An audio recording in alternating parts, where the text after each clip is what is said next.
Assalamualaikum warahmatullahi wabarakatuh. Perkenalkan, nama saya Siti Wulandari dari Akademi Farmasi Yarsi Pontianak kelas 2B.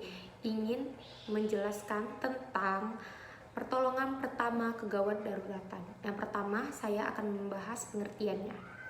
Pengertian dari pertolongan pertama kegawat daruratan adalah rangkaian usaha-usaha yang dapat dilakukan dalam kondisi gawat darurat untuk menyelamatkan pasien dari kematian.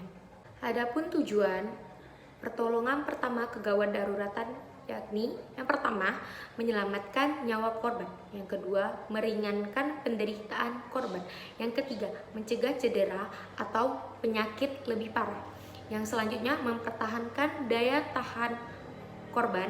Yang selanjutnya, mencarikan pertolongan yang lebih lanjut.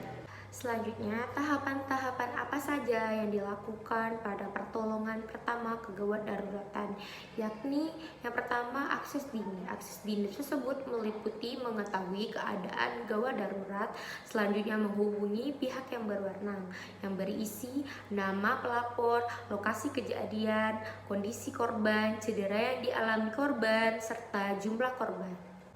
Yang kedua, bantuan hidup dasar dini meliputi cara mempertahankan jalan nafas, memberikan bantuan nafas, dan mempertahankan sirkulasi.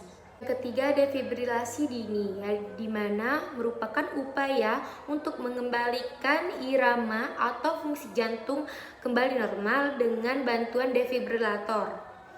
Adapun penolong dan petugas harus sudah berpengalaman. Keempat, bantuan hidup. Yang keempat, bantuan hidup lanjut dini, di mana tindakan khusus ini dilakukan untuk meningkatkan kemungkinan pasien dapat diselamatkan, di mana ini dilakukan oleh tim dokter dan paramedik. Selanjutnya, cek kesadaran pasien, di mana dengan metode AVPU. A artinya alat korban sadar. Jika korban belum sadar, lanjut ke poin V. V artinya verbal. Coba memanggil nama pasien atau nama korban dengan suara yang lantang atau keras. Usahakan jangan menyentuh maupun menggoyang-goyangkan pasien. Selanjutnya V. V artinya pain. Coba beri rangsangan nyeri kepada pasien dengan cara contohnya menekan bagian putih kuku pasien. Selanjutnya U. U artinya unresponsive, di mana jika diberi respon nyeri, pasien belum juga sadar. Tahapan selanjutnya yakni call for help atau memanggil bantuan. Segeralah minta bantuan untuk menelpon ambulan serta memberitahukan ke masyarakat bahwa jumlah kecelakaan, kesadaran korban, sadar atau tidaknya, perkiraan usia atau jenis kelamin, tempat terjadinya kegawat daruratan, terus bebaskan korban dari pakaian atas, pakaian di belah atas, yang dimana contohnya membuka kancing kemeja pasien atau korban. Selanjutnya posisikan diri kita nih di sebelah korban. Tahapan selanjutnya yakni cek apakah ada tanda-tanda vital, yang dimana cek luka bagian dagu ke atas. Selanjutnya, apakah korban mengalami tumbukan atau lebam di sekitar bagian tubuh. Terus, apakah pasien atau korban mempunyai cedera tulang bagian belakang maupun tulang bagian leher. Yang ketujuh, tanda-tanda cedera pada bagian leher. Cedera pada bagian leher sangat berbahaya karena di bagian leher banyak terdapat syaraf-syaraf yang mengatur alat vital manusia. Jika tidak ada tanda-tanda tersebut, maka perlu dilakukan heel tilt and chill hip. Caranya dengan menggunakan 2 jari lalu mengangkat tulang dagu ke atas sambil melakukan heel tilt, yaitu menahan kepala mempertahankan posisinya. Selanjutnya, sambil melakukan pengecekan tanda-tanda kecederaan pada leher, pada poin nomor 7 sambil dilakukan pemeriksaan airway atau jalan nafas dan breathing pernafasan pada korban. Caranya dengan metode look, listen, and feel. Yang pertama look, artinya lihat apakah ada gerakan-gerakan bernafas di dada pasien, apakah gerakannya simetris atau tidak. Selanjutnya listen, dengarkan apakah suara nafas pasien tersebut normal ataupun abnormal. Selanjutnya feel, rasakan dengan pipi apakah ada hawa nafas pada pasien. Yang kesembilan, jika korban masih bisa bernapas, maka hitunglah berapa frekuensi pernafasan korban.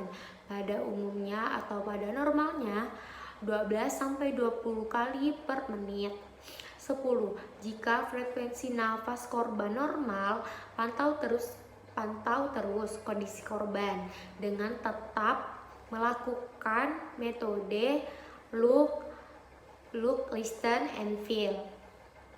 Yang ke-11, jika berhenti bernafas pada korban, maka berilah segera nafas buatan. Yang ke-12, setelah diberi nafas buatan, maka dilakukan pengecekan nadi. Pengecekan nadi dilakukan pada leher pasien dengan menggunakan dua jari yang diletakkan di leher dan dirasakan apakah ada denyut nadi selama 10 detik. Yang ke-13, jika tidak ada denyut nadi, maka dilakukan pijat jantung yang diiringi dengan pemberian nafas buatan, di mana 6 kali melakukan pijat jantung, lalu memberikan nafas buatan, setelah itu diakhiri dengan pijat jantung. Poin nomor 14, cek nadi lagi selama 10 detik. Jika timbulnya pernafasan, maka dilakukan metode look, listen, and feel. Jika tidak, maka dilakukan kembali poin nomor 13. Poin nomor 15, pijat jantung dan nafas buatan diberhentikan apabila yang pertama penolong sudah tidak kuat lagi atau sudah tidak bertenaga, yang kedua bantuan sudah datang, yang ketiga pasien sudah menunjukkan tanda-tanda kematiannya, selanjutnya apabila denyut nadi sudah terasa lagi. Poin ke-17, jika korban mengalami shock, maka dilakukan shock position dengan cara mengangkat kaki korban setinggi 45 derajat. Poin ke-18, pertahankan posisi shock sampai bantuan datang. Yang ke-19, jika ada pendarahan, maka wajib dilakukan pemberhentian pendarahan pada korban. Yang poin terakhir yakni setelah kondisi korban stabil, tetap lakukan metode look, listen, and feel.